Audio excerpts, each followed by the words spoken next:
Hello, it's me, the real-life fake wizard. Stranger Things is back. The Stranger Things final season premieres today, and I'm gonna prepare you for what's to come. No, not with spoilers. I haven't seen the show. But I have a very strong gauge on people and studying people, and there is an increasingly low chance that everybody is going to like the ending of this show.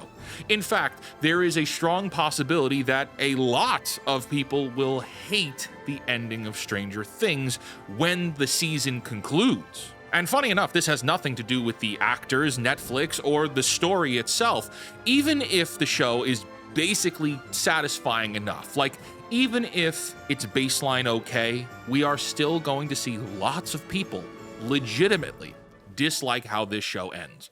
And there is a scientific reason for that we'll explore in a minute. Stranger Things premiered in 2016. It immediately exploded and has been a strong part of the zeitgeist for nearly a decade.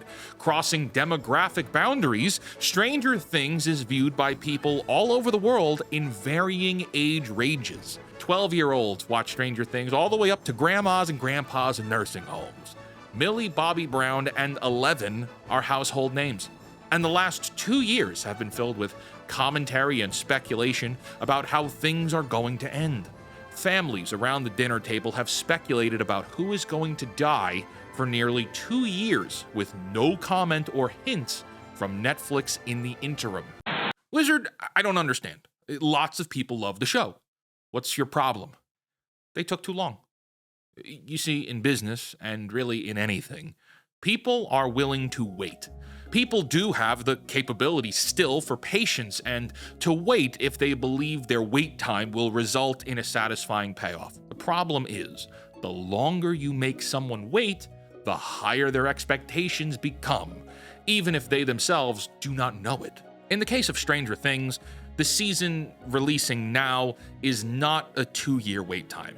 Yes, there have been 2 years between seasons, but this is the finale.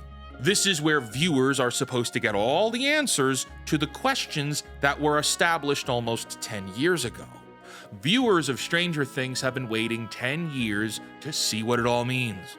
What actually is the Upside Down? What actually is Vecna? What actually are the consequences to everyone's actions? And of course, who will live and die when the credits finally roll?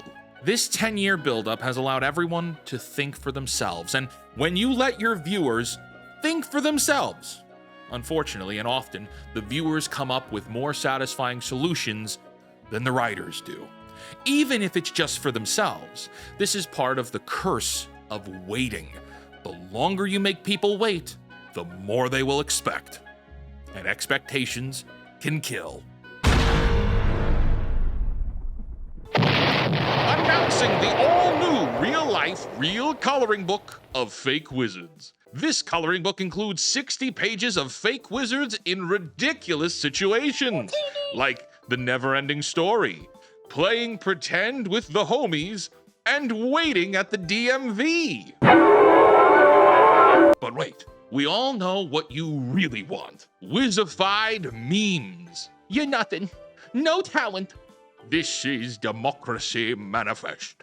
Weird. The real-life, real coloring book of Fake Wizards is up for pre-order right now in the United States and will begin shipping out early December 2025, meaning you'll have it in time to give the gift of fake wizardry to your loved ones this holiday season. Pre-order yours today at wizardstandard.com. Okay, so I said earlier, there is some science behind the curse of waiting. And there is.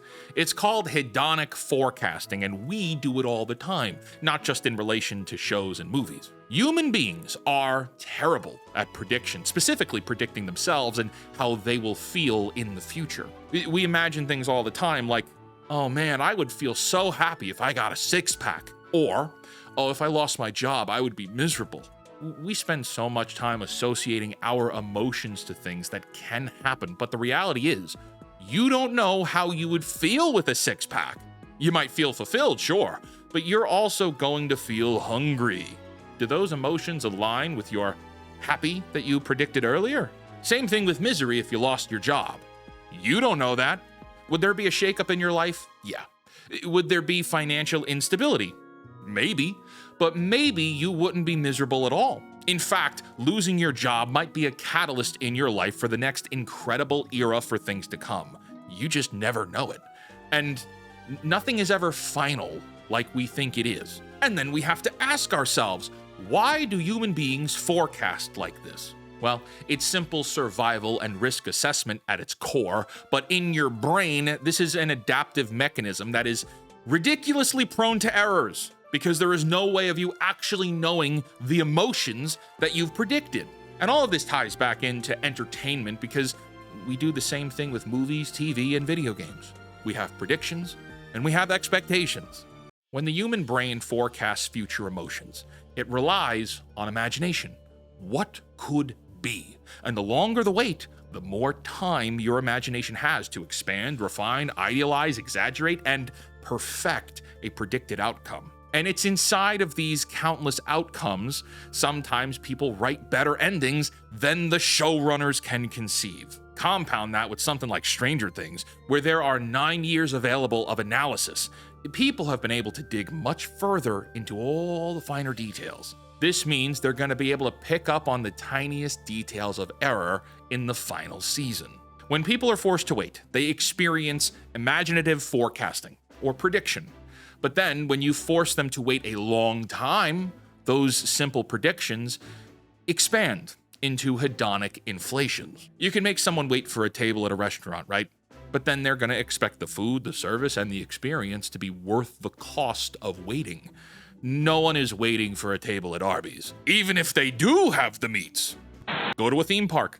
People are willing to wait a few hours online to ride the Donkey Kong ride. Why? They've spent a lot of money for entrance. The experience is unavailable anywhere else. There's a good chance they're not coming back here anytime soon, and waiting is part of the novelty of the overall experience. But what do people say when they get off of that ride later on? What do most people judge a theme park ride by? Was it worth the wait? And would you be willing to wait that long again? Stranger Things is in that predicament right now. That's what it's going to be compared to. Was this worth my time?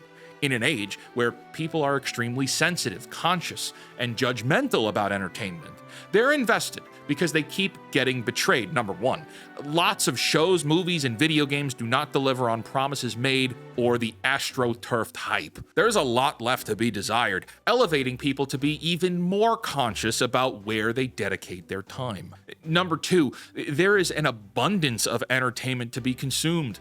If people feel like their time is being wasted on content A, they can very easily and almost passively switch to content B. This is a concept that should be considered with something like Avengers Doomsday. Shit. This is a concept that should be considered with something like Avengers Doomsday, right? Here you've got a franchise that is on thin ice, having struck out in more ways than one with fans in the last 5 years. And now they are intentionally investing millions of dollars into creating expectation that this film will be the biggest Marvel thing to ever happen, okay? Well, if that was dropping this upcoming May of 2026, that might be okay. But they've since moved it to holiday of 2026, and there's an even greater chance that it gets pushed further forward into 2027. That 2-year gap between content releases is going to be an eternity for something that already has ridiculously elevated expectations. The possibility of Disney successfully delivering on those expectations is low, let alone even possible. If Doomsday cannot win back those fans who checked out, this franchise will continue diminishing into zeitgeist obscurity. Yes, people will still see Marvel movies and they'll still get made, but superhero fans are gonna go back to being made fun of in the hallways of schools. Look, TikTok girlies are not gonna care about the MCU like they did in 2019 if Doomsday is a stinker. I think some other great examples of this are Game of Thrones, Lost, Dexter, even The Sopranos, long-running shows that have such broad appeal and consideration. The possibility of sticking the landing for these things becomes excruciatingly difficult when the entire marketing plan of the shows is to keep launching the viewer's expectations further and further into the sun. But the difference between something like Game of Thrones and The Sopranos is that Game of Thrones was a mystery box slop show where the entire premise was predicated on delivering answers to mysteries that even the showrunners didn't have answers to until the very end. The Sopranos, on the other hand, is just an ending to a long-running, beloved, successful show. Regardless, lots of people have serious issues with both endings. Why? Because they had time to develop emotional attachment and then forecasted what they think the ending could have or should have been. Is Stranger Things gonna have a bad ending? Maybe. I don't really know. The actual ending is not the point of this video. The point here is that they took too long, and there's a strong chance it leaves people disappointed. Taking too long in business is never good. This isn't just a commentary on Stranger Things either. Time is so important. In gaming, look at Kingdom Hearts 3. That was a 14-year wait, and the result is that a lot of people claim it was the worst entry in the franchise. Maybe it is, but I bet you a lot less people would have hated it if it didn't take 14 years to deliver. And I can hear detractors disagreeing with me in the comments. Wizard, if people get their expectations up, that's on them. Harumph. I mean, maybe, like a little bit, sure, but not really, no. Entertainment companies are not just consuming your money, they're consuming your time, which is considerably more valuable. They owe you the best. You deserve the best, and you should demand more than they give us now. Stranger Things should be held to a higher standard. It is one of the most expensive shows ever made, to the tune of approximately $480 million production budget. It has more people and more resources behind it than anything else right now. More marketing efforts than anything else. You should be calculated and critical of this because it deserves it. It deserves your criticism. It had a 9-year buildup. When we look at something like Game of Thrones, the book series I mean, or the One Piece manga, or Half-Life 3, it's almost better for some of these stories to not get conclusions because you'll never be able to satisfy everyone that you're forced to wait all these years. I mean, gosh, even look at Superman from 2025, you guys. Man of Steel was released in 2013. Was Superman in other movies since then? Yeah, sure, but not really. Like, they weren't really Superman experiences. People waited 12 years for a Superman experience, and the result is that 50% of the audience loved it, and 50% of the audience hated it. But how many people just didn't watch it at all because they're tired of having their time wasted? Time is so important. And until next time, create, innovate, inspire others to do the same. And for the love of God, cancel Disney Plus. And get the Wizard coloring book. Okay, I'll see you next time. Take care.